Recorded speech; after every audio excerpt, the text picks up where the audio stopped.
سلامونه ملګرو، امید لرم چې تاسو بخیر. ډیره مو د پس خپل د ټیک ټاک او د یوټیوب او بیا د فیسبوک د پیج تاسو سره سترګې په لار یم. تاسو ته پته وه یو څو ورځې ما ویډیوګانې نه وې ورکړې، خو زموږ پیپرول شروع وي نو ما ویل چې پیپرول به هم لږه تیاري وکړو او بیا به دوی سره یو څو خوږې خبرې وکړم. نو په هر وخت کې چې دی خپله حوصله به نه غورځو، نو موږ به پیپرول د تیاري هم کوو او تاسو سره به خبرې هم کوو. په هر ټایم کې به خپله حوصله چې ده هغه به مضبوطه او اوچته وساتو.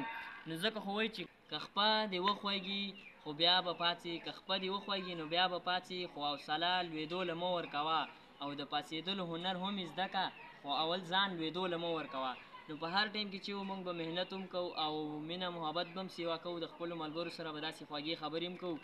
نو ځکه چې دی موږ به خپله حوصله چې ده دا به لوېدلو نه ورکوو. موږ ته خو هېڅ شی ګران نه دی په ځوانۍ کې. تاسو ته پته ده چې سړي ته څه ګران او مشکل نه وي. نو خپل ځان به مخکې کوو او خپل د پرمختګ په لاره به ځان بوځو او د ملګرو سره به خوږې خبرې کوو. نو زه ستاسو نه بخښنه غواړم. د نورو ویلاګونو په تمه اوسئ. د الله په امان.